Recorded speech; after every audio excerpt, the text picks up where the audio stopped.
What is up, YouTube? My name is Kaiser, and today we have some special news. Today is June 7th, 2014, and Cerebi has just released the Korokoro scans for the upcoming game upcoming games Omega Ruby and Alpha Sire.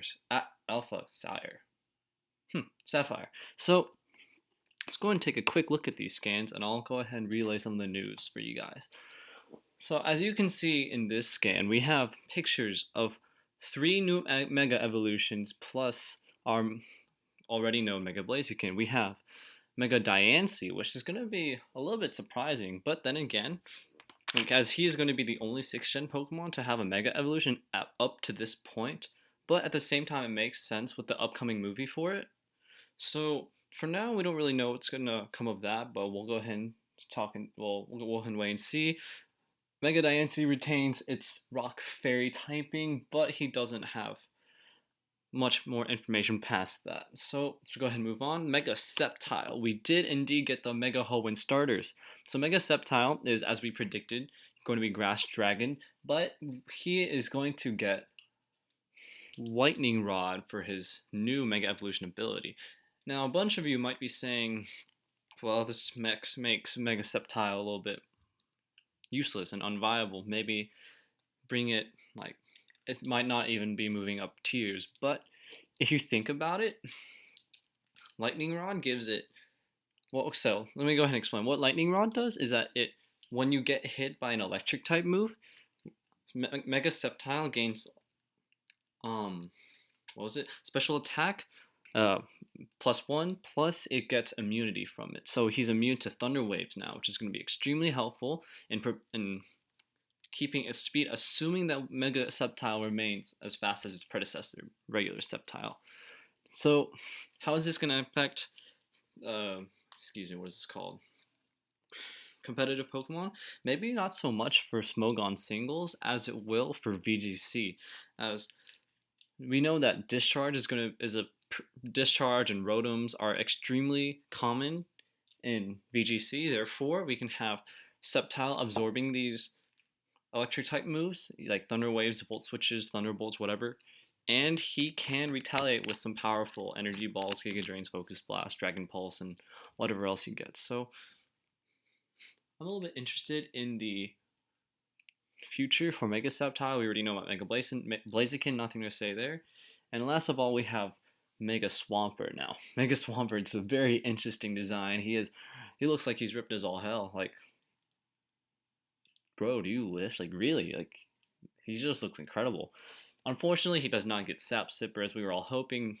That would just make him way too OP, but instead he gets Swift Swim, implying that he's going to get some type of speed boost with his evolution, which is going to be really nice for Swampert. He might actually be able to bring back, like, Drizzle, as the way, just from Mega Swampert's look, he looks like he could be a more viable sweeper with Drizzle support or manual Rain Dance support from, like, Politoed or whatever.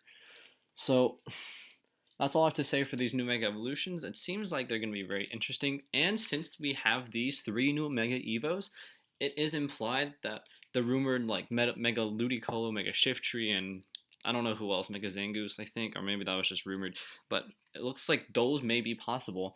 And another thing I want to talk about really quick, how are they going to update it with the current Pokemon X and Y, assuming that we can trade through these generations?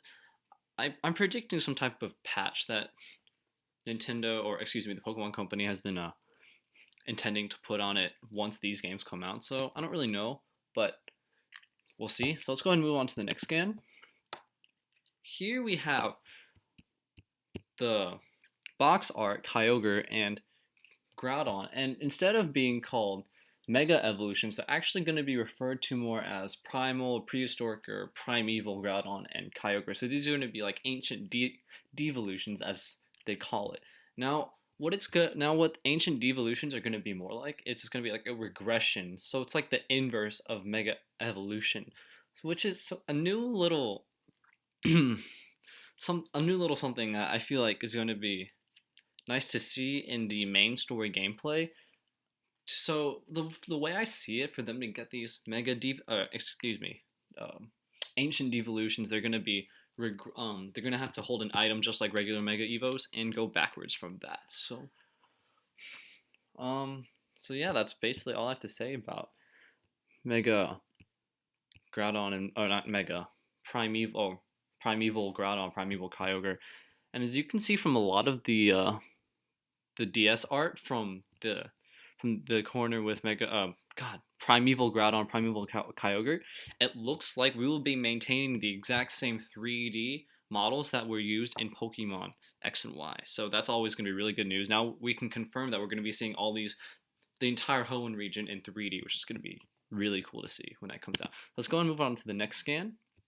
Here we have Team Magma and Team Aqua. Now we can see that Team Magma and Team Aqua have changed dramatically since the first games, Ruby and Sapphire.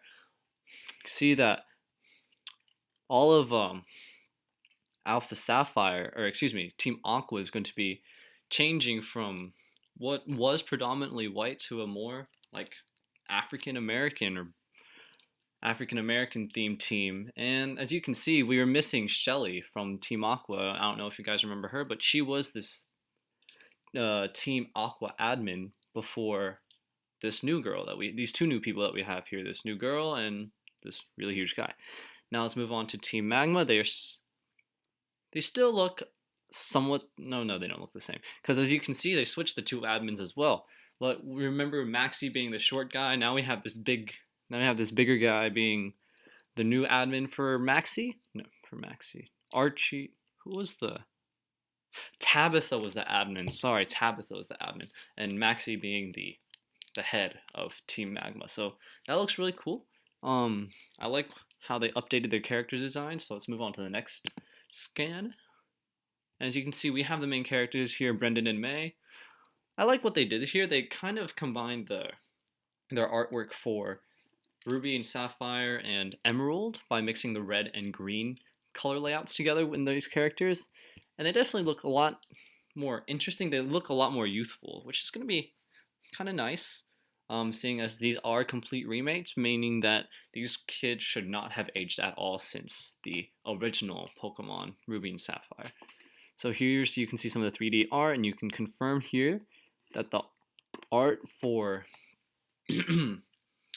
for these new games, Omega Ruby and Alpha Sapphire, are going to be the same as, or not same, but similar to that of X and Y. And you can see here, in this little picture, which you will be seeing in the next slide, where my mouse is, you can see the acrobike mechanics. Like, remember how the acrobike was the one that allowed you to jump from like ledge to ledge? Like, if you were oriented one way, you would jump the other way by pressing B and some directional pad button. So yeah, you can see all that too. Let's go on to the next slide. Here we have Steven Stone once again, and the sorry, what was I about to say? Oh yeah, and you're gonna see Steven looks not really redesigned all that much. He looks fairly the same, and in this series, he's actually gonna be researching the secrets to Mega Evolution. So like, he's gonna be looking for Mega Stones and stuff. And you can see in this box art right here, he might have, not box art, excuse me, just game art. You can see him possibly having Mega Charizard X. I'm not sure exactly how that works, but I mean, whatever. And as I'm reading the synopsis or the news for Pokemon Omega Ruby and Alpha Sapphire for Team Aqua and Magma, these are actually still Tabitha and Shelly right here, but they're just completely redesigned, and I like their redesigns. So yeah, let's keep on scrolling through. I believe there's one more picture left. No, that's it. But I'm gonna go ahead and let you guys know that the Acro and Mach Bites are returning to this game. So I liked having the choice between the two. Obviously, for the most part, people's favorites were going to be the Acro Bike, since it was easier to control, plus it had just overall better, like, you can do more tricks and stuff with it. Like, the only reason we'd ever use Mach Bike was for the K on Dewford Island, I don't remember what it's called, and the Rayquaza event to try and catch him. So yeah, so thanks for guys for watching. If you tell me what else you guys are predicting that they might leak at some point for these future games. Please do leave a like if you did enjoy this video and the news. Comment and subscribe if you want to find out more, and I will catch you guys later. Bye.